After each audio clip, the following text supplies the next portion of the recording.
बायकोला दफन करताना मी गुपचाप माझा मोबाईल तिच्या कबरीत ठेवला. रात्री तिची खूप आठवण येत होती म्हणून मी तिच्या फोनवर कॉल केला. पण त्या क्षणी माझ्या पायाखालची जमीन सरकली. का? माझ्या लग्नाला अवघे 3 महिनेच झाले होते आणि मला माझ्या बायकोच्या मृत्यूची थरकाप उडवणारी बातमी मिळाली. मी कधी स्वप्नातही विचार केला नव्हता की माझी गोड आणि निरागस पत्नी, जिला मी अजून प्रेमही नीट व्यक्त करू शकलो नव्हतो, इतक्या लवकर मला सोडून जाईल. मी तिच्या प्रत्येक इच्छाची पूर्तता करण्याचा प्रयत्न केला होता.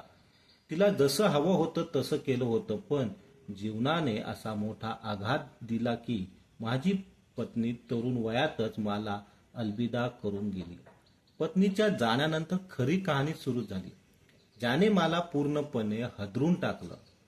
तिच्या मृत्यूची बातमी पसरताच तिच्या माहेरच्यांनी आमच्या घरावर हल्ला केला. तिची आई आमच्यावर आक्रोश करत होती, तू आमच्या मुलीला मारून टाकलंय.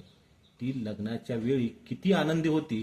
तिने आम्हाला सांगितलं होतं की या घरातून तिचं केवळ मृतदेहच निघल आणि खरोखरच तू तीच मृतदेह काढलास. तुला जराही लाज वाटली नाही? आमच्या मुलीवर नक्कीच अत्याचार झाले असतील म्हणूनच ती काही बोलू शकली नाही आणि घुसमटून मरण पावली. मी काय बोलणार? आमचं नातं खूप अबोलं होतं. आम्ही एकमेकाशी मोकळेपणाही बोलूही शकलो नाही. ती इतकी लाजारी होती की जेव्हा मी तिला बोलायचो म्हटलं तेव्हा ती दुसऱ्या बाजूला तोंड वळवायची. हे 3 महिने कसे गेले कळालंच नाही. पण आता संकट माझ्या डोक्यावर येऊन कोसळलं होतं. माझी सासू माझ्याकडे उत्तर मागत होती. तिच्या प्रत्येक शब्दाने माझ्या काळजाला वेदना होत होत्या. या दरम्यान आणखी एक मोठा वाद उभा राहिला. माझ्या पत्नीच्या माहेरच्यांना तिचा मृतदेह त्यांच्या गावाच्या कब्रस्तानात दफन करायचा होता, तर माझ्या कुटुंबांनी ते आमच्या कब्रस्तानात राहावी असं वाटत होतं. माहेरचा एक माणूस फार हट्टाने अडून बसला होता. आमच्या मुलीला तू आयुष्यात खूप यातना दिल्यात, आता मेल्यानंतरही आम्ही तिला इथं सोडणार नाही. अखेर कसं बस ते तिचा मृतदेहाला आमच्या घरातून घेऊन गेले. मी अस्वस्थ होतो, पण माझी पत्नी कुठेही दफन झाली असली तरी माझं तिच्याशी असलेलं नातं कधीच तुटू शकत नव्हतं. म्हणून मीही त्यांच्यासोबत निघालो. जेव्हा तिला कबरीत उतरण्यात आलं तेव्हा माझं अंग थरथरत होतं. वाटत होतं की मीही तिच्यासोबत त्याच कबरीत जाऊन झोपावं, पण तेवढ्यात कोणीतरी मला मागून ढकललं. मी वळून पाहिलं तर तोच माणूस उभा होता जो तिच्या मृतदेहाला तिथे आणण्याचा हट्ट धरून बसला होता. तो द्वेषाने बोलला, आता तूही कबरीत उतरणार आहेस का? निघ इथून. त्याचं वागणं खूप विचित्र होतं. मी मागे सरकलो. लवकरच तिच्या कबरीवर माती टाकण्यात आली आणि दफनाची प्रक्रिया पूर्ण झाली. तोच माणूस पुन्हा ओरडला, कोणत्याही प्रकारचा तमाशा बनवू नका. सगळे घरी निघा आणि तू आता तुझ्या बायकोचं मयत करत बसशील का की स्वतःही मरशील तिच्यासोबत? घरी जा आणि तुझ्या आईकडे लक्ष दे. त्याच्या या बोचऱ्या शब्दांनी माझं मन अगदी चिरडून गेलं, पण मी शांत राहिलो. काही न बोलता घरी परत आलो. घरात मन सुन्न होतं. मी एक मित्राला फोन करण्याचं ठरवलं, पण जसा मी खिशात हात घातला तसा जाणवले की माझा मोबाईल तिथे नव्हता. माझ्या तोंडाचं पाणी पळालं. कदाचित तो कब्रस्तानात पडला असेल. मला आठवलं की परत येताना खिशात हलकेपणा जाणवत होता. मी वेळ न दडवता पुन्हा कब्रस्तानात गेलो. मोबाईल शिवाय राहणं किती कठीण आहे हे तुम्हाला माहीत आहे. तिथं जाऊन मी संपूर्ण परिसर पालथा घातला, पण मोबाईल कुठेच दिसला नाही.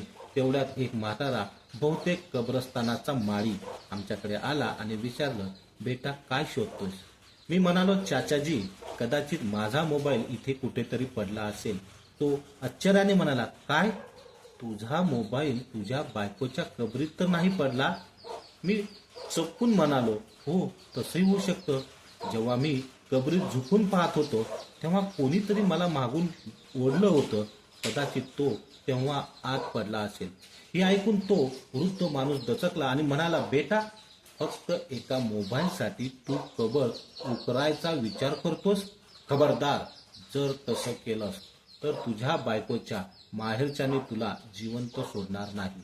हे ऐकून मी गोंधळून गेलो. मला समजलं नाही की त्या माणसाला आमच्या घराच्या परिस्थितीबद्दल एवढं कसं काय माहीत होतं.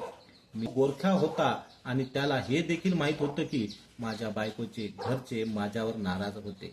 पण याहून अधिक धक्कादायक गोष्ट म्हणजे त्याला कब्रस्तान आणि आमच्या कुटुंबाबद्दल इतकी माहिती कशी होती. कदाचित त्याने माझ्या बायकोच्या घरच्यांकडून काही ऐकलं असेल किंवा तो कोणत्या तरी कारणामुळे मला खरी गोष्ट सांगण्यापासून टाळत होता. मी शांत राहिलो आणि घरी परतलो. घरी पोचल्यावर मी आईला संपूर्ण गोष्ट सांगितली. आईने मला दिलासा दिला आणि म्हणाली, बाळा, तू काही काळजी करू नकोस. नवीन मोबाईल घे. जर तुझ्याकडे फोन नसेल तर तुझं मन आणखी अस्वस्थ होईल. मी आईला म्हणालो, आई, त्या नंबरवर माझे कित्येक जुने नातेवाईक आणि ओळखीचे लोक संपर्कात आहेत. पण जर तू म्हणतेस तर मी नवीन फोन घेईन. आईने मला पैसे दिले आणि मी नवीन फोन विकत घेतला. पण नंतर जे झालं त्याने मला अधिकच बेचैन केलं. रात्रीचे 12 वाजले होते. माझ्या नवीन फोनवर कोणताही सिग्नल नव्हता. अचानक सिग्नल आले तर मी सगळ्यात आधी माझा जुना नंबर डायल केला. मला खात्री होती की तो नंबर लागणार नाही, कारण माझा फोन तर कबरीत पडला होता. पण तसेच मी तो नंबर डायल केला. तसा फोनच्या बेल वाजायला लागली. हे ऐकताच माझ्या अंगावर काटा आला. मला काही समजेनासं झालं. हे कसं शक्य आहे? मी विचार करू लागलो. मी ठरवलं की आता मला स्वतःच बायकोच्या कबरीजवळ जाऊन सत्य शोधायचं आहे. यावेळी मला कोणाकडूनही नाही तर स्वतःच्या डोळ्यांनी सत्य पाहायचं होतं. मी घरातून बाहेर निघताच माझी आई काळजीत पडली. तिने विचारलं, तू इतक्या रात्री कुठे चाललास? मी उत्तर दिला, आई, मी माझ्या बायकोच्या कबरीवर जातोय. थोड्या वेळात परत येतो. तसेच मी कब्रस्तानात पोचलो. तो गोरख्या पुन्हा माझ्यासमोर उभा राहिला. तो यावेळी खूपच रागात दिसत होता. तो चिडून म्हणाला, आता परत इथे काय शोधायला आला आहेस? मीही चिडून विचारलं, तुला काय करायचं आहे? तुझं काम तरी काय आहे? तू कबरी का खणतोस? त्याने उलट उत्तर दिलं, मी फक्त तुझी मदत करायला विचारत होतो. तू इथे का आलास? काही अडचण आहे का? मी त्याला संपूर्ण गोष्ट सांगितली. ऐकताच त्याच्या चेहऱ्यावरचा रंग उडाला. तो गंभीर होत म्हणाला, या प्रकरणाबद्दल मला फारसं माहीत नाही, पण एवढं मात्र नक्की सांगू शकतो की हे प्रकरण तुझ्या बायकोशी नाही तर तिच्या घरच्यांशी संबंधित आहे. तू त्यांच्याकडे जाऊन विचार, तुला सगळी गोष्ट समजेल. मी त्याच्या बोलण्याचा अर्थ समजला आणि त्याच्या सल्ल्याप्रमाणे थेट बायकोच्या माहेरी पोचलो. कोणतीही परवानगी न घेता मी आत गेलो. तिथं पाहिलं तर सगळे एकाच खोलीत बसून चर्चा करत होते. त्यांचे चेहरे संतापाने भरलेले होते. मला पाहताच त्यांनी संतापलेलं नजर माझ्यावर रोखली आणि अजूनही त्यांच्या चर्चेत अर्थ समजू शकलो नाही की त्यांना माझ्या बायकोबद्दल एवढा राग का होता. तेव्हा अचानक माझा हात एका माठाला लागला आणि तो जोरात जमिनीवर पडून चकनाचूर झाला. सगळ्यांच्या नजरा माझ्यावर खिळल्या. माझी सासू संतापाने ओरडली, तू इथे कसं का आलास? मी थोडी हिंमत गोळा करून म्हणालो, आईजी, मला तुमच्याशी काही बोलायचं आहे. ती काही क्षण शांत राहिली आणि मग म्हणाली, हो बेटा, आत ये. आम्ही तुझीच वाट पाहत होतो. मी आश्चर्यचकित होत विचारलं, माझी वाट? का? ती म्हणाली, बेटा, परिस्थिती अशी निर्माण झाली आहे की आम्ही काय करावं हेच कळेनासं झालं आहे. तू जाणतोस की आमचं कुटुंब लहान आहे. माझा भाचा कालपासून घरी आलेला नाही. माझी बहीण खूप अस्वस्थ झाली आहे. ती म्हणाली, तुझ्या जावयाला सांग तुझ्या मुलाला कुठूनही शोधून आण, नाहीतर मी स्वतःला मारून टाकेल. माझा एकच तर तरुण मुलगा आहे. तोही गेला तर मी काय करेल? तुला माहित आहे की काही काळापासून आमच्यात वाद सुरू आहेत. पण या परिस्थितीमुळे दोन्ही कुटुंब एकमेकाच्या जवळ आली आहेत. हे ऐकून मी माझ्या दुःखाचा विचार विसरलो आणि म्हणालो, आईजी, मी तुमचं काम नक्की करून देईन, पण मी इथे माझ्या स्वतःच्या समस्येबद्दलही बोलायला आलो आहे. माझ्या सासूने माझं बोलणं पूर्णपणे दुर्लक्षित केलं आणि म्हणाली, बेटा, समस्यांना काही अंत नाही. आधी माझं काम कर, मग तुला जे हवं ते कर. मी तिला प्रतिवाद करणं योग्य समजलं नाही आणि एक नवीन जबाबदारी घेत घरी परतलो. आता मला माझ्या बायकोची कबर उघडण्याची होती. माझ्या मनात खात्री निर्माण झाली होती की जे काही मी ऐकलं आणि समजलं आहे त्यामध्ये काहीतरी मोठं रहस्य आहे. माझ्या मनात एक विचित्र अवस्था दाटून आली होती. मी ठरवलं की मी स्वतःच्या डोळ्यांनी बायकोची कबर उघडून सत्य जाणून घेईन. पण कोणालाही माझ्या बोलण्यावर विश्वास बसत नव्हता आणि मला कबर उघडण्याची परवानगी दिली जात नव्हती. म्हणून मी ठरवले की आता जे काही करायचे आहे ते मला स्वतःलाच करावे लागेल. रात्री 2 वाजता कब्रस्तानात जाण्याचा निर्णय मी घेतला. मला आता हे गरजेचं वाटत होते की माझ्या पत्नीची कबर उघडायलाच हवी. रात्री 2 वाजेपर्यंत घरातील सगळेजण झोपले होते आणि मला पूर्ण खात्री होती की जो गोरख्या मला वारंवार रोखत होता तोही आता झोपला असेल. त्याला वाटत असेल की मी इथून हरवून गप्प बसलो आहे, पण मी गप्प बसणाऱ्यापैकी नव्हतो. इतक्या मोठ्या घटनेनंतर मी कसा शांत राहू शकलो असतो. मी सर्व तयारी केली आणि अंदाजे 2:30 वाजता कबर उघडण्यास सुरुवात केली. मला अजिबात आश्चर्य वाटले नाही की कबरीतील माती खूप मऊ होती. असं वाटत होते की जणू कबर नुकती बुजवली गेलेली होती.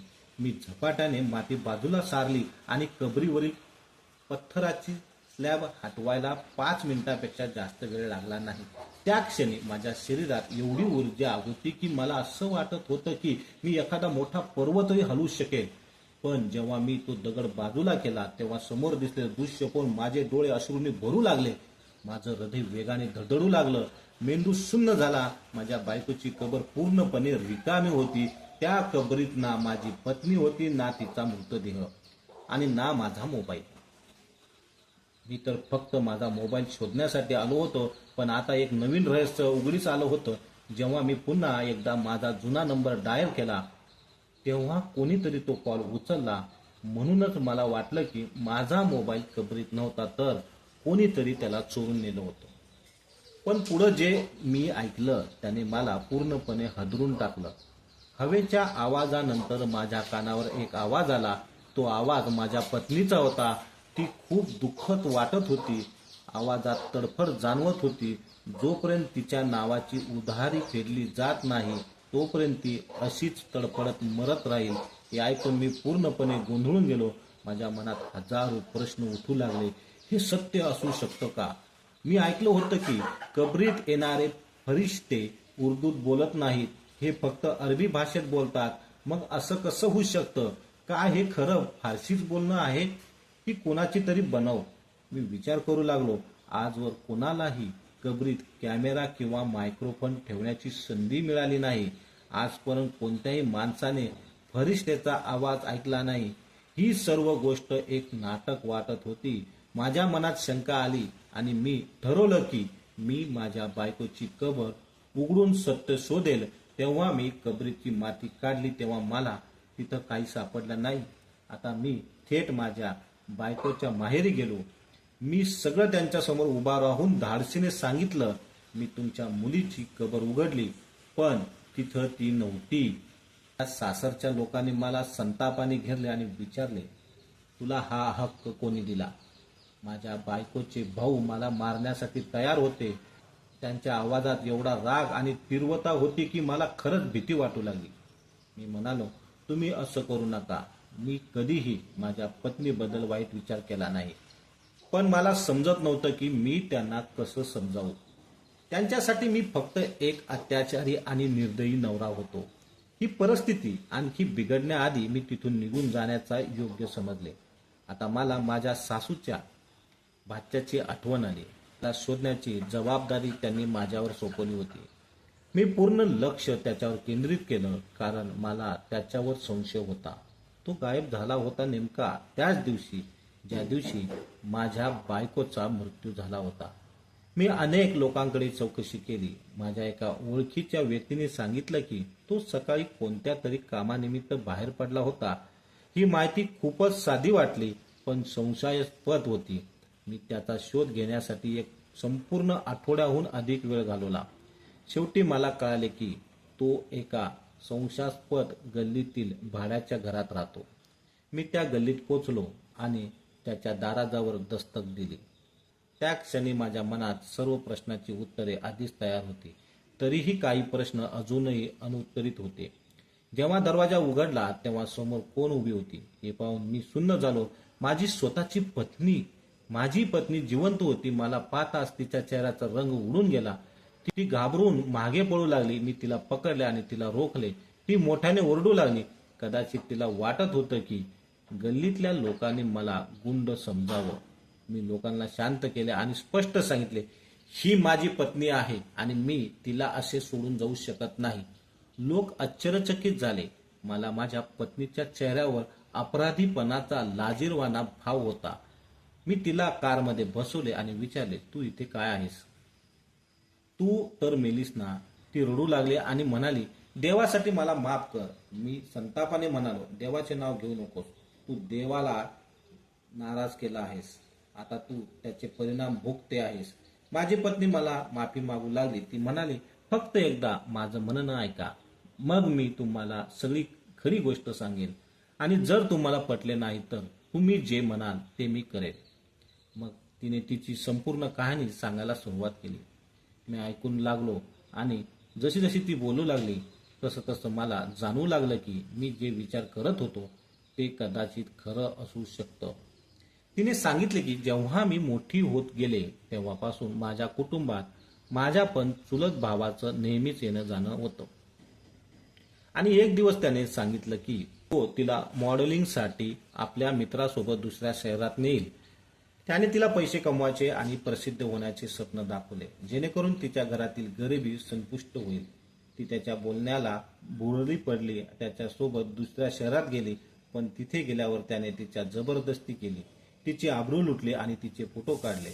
आता त्याच्याकडे तिचे फोटो होते, त्यामुळे ती त्याच्या ताब्यात अडकली आणि त्याच्या प्रत्येक गोष्टीला मान्यता देऊ लागली. हा प्रकार तिच्या आईला समजला, पण तिच्या भाच्याने घाईघाईने तिचं लग्न माझ्यासोबत लावून दिलं. तरीही तो तिचा पाठलाग सोडत नव्हता. हळूहळू माझी पत्नी त्या माणसाच्या प्रभावाखाली जाऊ लागली. तिच्या मनात एक गोंधळ होता, तरीही ती घरी आनंदी राहण्याचा प्रयत्न करत होती. पण एक दिवस तिच्या चुलत भावाने तिला एक नवा आदेश दिला. तो म्हणाला, तू मरण्याचं नाटक कर, मग मी तुला तिथून घेऊन जाईल आणि माझी पत्नी बनवेल. माझ्या पत्नीने त्याच्या आज्ञेचे पालन केले आणि मरण्याचे नाटक केले. पण मला कळत नाही तिने हे नाटक इतकं यशस्वीपणे कसं केलं. तिच्या मरण्याच्या बातमीने तिच्या माहेरच्यांना हादरवले. तिच्या मृत्यूची घोषणा होताच तिच्या कुटुंबातील सर्व लोक घाईघाईने माझ्या घरी पोहोचले. कदाचित तिला लवकर दफन करण्यामागचे कारणही हेच होते. तो माणूस या काटामागे उभा होता. त्याने सर्वांना पैसे दिले आणि आता तो माझ्या पत्नीला पैसे कमवण्याचे साधन बनू लागला होता. तो तिला निर्दयपणे मारहाण करायचा, तिच्यावर अत्याचार करायचा. आता ती आपल्या कुटुंबाला आणि इतर लोकांनाही तोंड दाखवण्याच्या लायकीची राहिली नव्हती, म्हणून ती त्याच्या आज्ञेचे पालन करत राहिली आणि या दलदलीत अडकत गेली. तिचे जीवन आता प्राण्यापेक्षाही अधिक भयानक झाले होते. मी माझ्या पत्नीची खरी गोष्ट समजलो, पण मी तिला दुखावले नाही किंवा तिचा तिरस्कार केला नाही. मी तिला धीर दिला आणि सांगितले, जर तू या अन्यायाविरुद्ध लढायला तयार असशील तर मी तुझ्यासोबत उभा राहील. मी स्पष्ट सांगितले, जगातील कोणत्याही लोकांनी तुझे फोटो पाहिले तरी काय फरक पडतो. आता तू त्याच्या हातातील भावली राहणार नाहीस. आता त्या माणसाला मी स्वतः धडा शिकवण्याचं ठरवलंय. मी माझ्या संबंधीचा वापर करून त्याला शिक्षा मिळवण्याचे ठरवलंय. कारण जे लोक आपल्या पत्नीला अशा कठीण प्रसंगात सोडून देतात ते खरं तर पुरुष म्हणण्याच्या लायकीचे नाहीत.